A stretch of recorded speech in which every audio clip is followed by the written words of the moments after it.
En entrant, j'admirais à loisir, d'habitude, le riche encombrement du cabinet d'études.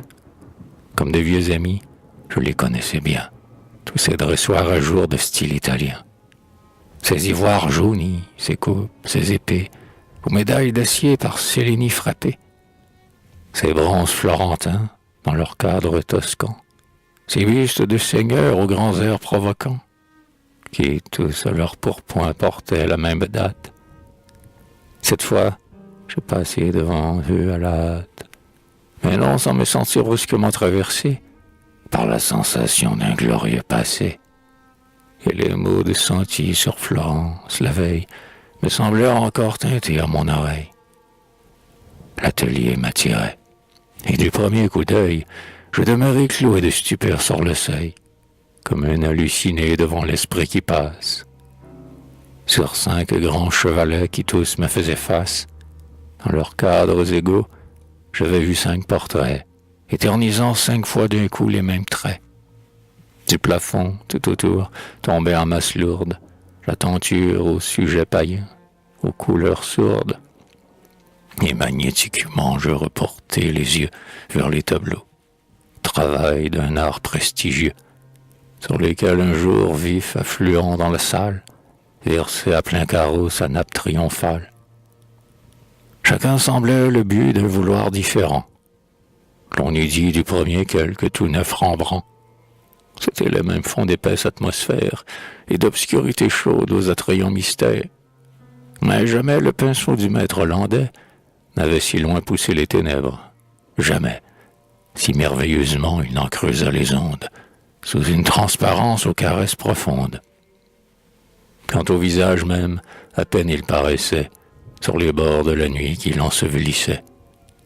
Mais en me rapprochant, contemplateur avide, quelque baigné qu'il fût par une ombre fluide, avare des blancheurs qu'elle dérobe au jour, quelque indécis que fût l'harmonieux contour, du col à la poitrine où le sein vient de naître, il me fallait aussi sur le champ reconnaître une noblesse éparse au sommet de ce front, dans les vagues lueurs qui plus bas se fondront. Une suavité dans cette chevelure onduleuse, une grâce enfantine et si pure sur ses lèvres, partout, pour chaque ligne enfin, une virginité de calme séraphin, une fleur de jeunesse, une aristocratie de rêve s'unissant dans sa gloire adoucie à la solennité d'une apparition dont Rembrandt n'a jamais cherché l'impression. Concevez à présent cette confuse image, s'avançant de degré en degré, d'âge en âge, de toile en toile, vers la lumière et vers vous. Du fond de ces vapeurs au rayonnement rond, voyez-la s'imprégner chaque fois d'une vie, plus intense, toujours à l'ombre plus ravie, virginale toujours, mais femme cependant, de plus en plus fière aussi vous regardant, et des limbes premiers de son adolescence, arrivant, sous l'essor de sa jeune puissance, jusqu'à l'éclosion enfin d'une beauté, sûre d'avoir conquis son immortalité.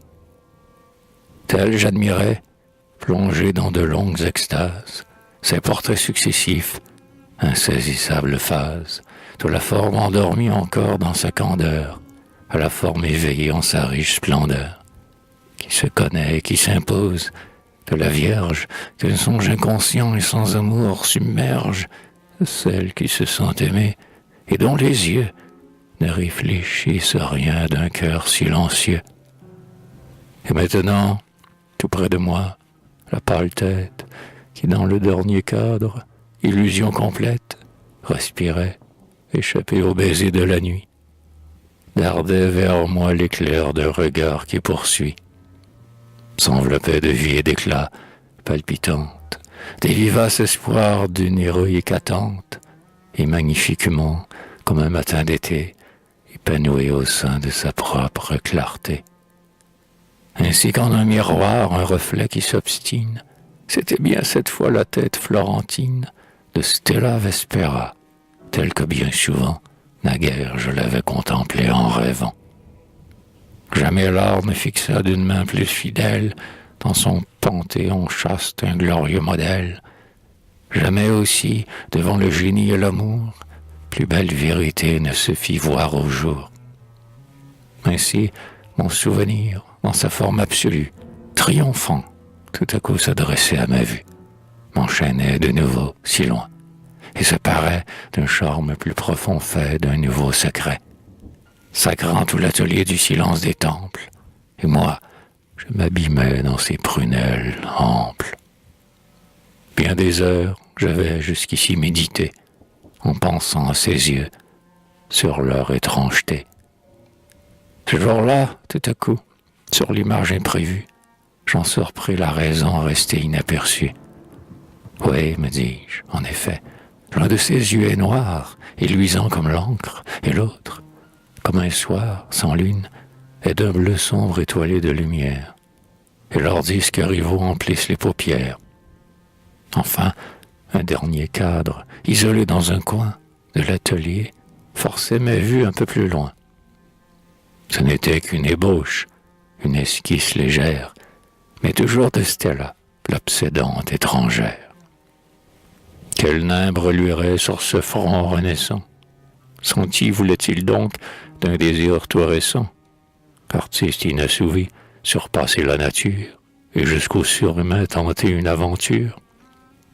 Ou bien, comme il avait, magicien de l'art, suivi cette beauté d'un scrupuleux regard, dans son progrès, depuis l'aube crépusculaire, jusqu'à l'heure que le ciel d'apothéose éclaire, allait-il le poursuivre, artiste sans pitié, dans son déclin aussi chaque jour épié?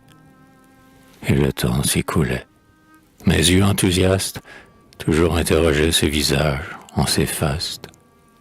Et, comme sur les bords d'un puits vertigineux, je me sentais sans fin pris dans les mille nœuds d'une énigme enlacée à l'énigme contraire.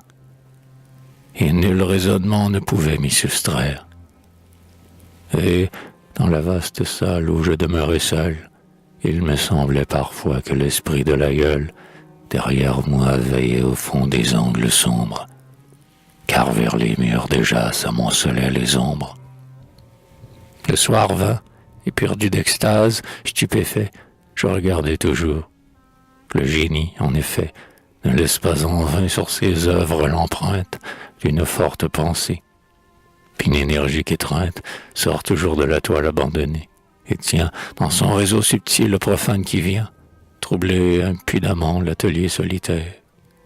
La nuit s'épaississait au fond du sanctuaire, noyant tout, chevalet, cadre et cheveux blonds. Alors, et malgré moi, furtif, à reculons, je partis lentement, chassé par ces fronts pâles, qui, lumineux, pareils à de larges opales, paraissaient, sous le flux des ténèbres montants, m'enfoncer un regard de foule inquiétant. Le malheur s'abattit sur moi cette nuit même, et pour longtemps crispa sur mon cœur sa main blême, au fond d'une retraite, au loin, et dans l'oubli de Stella. J'ai vécu un temps enseveli.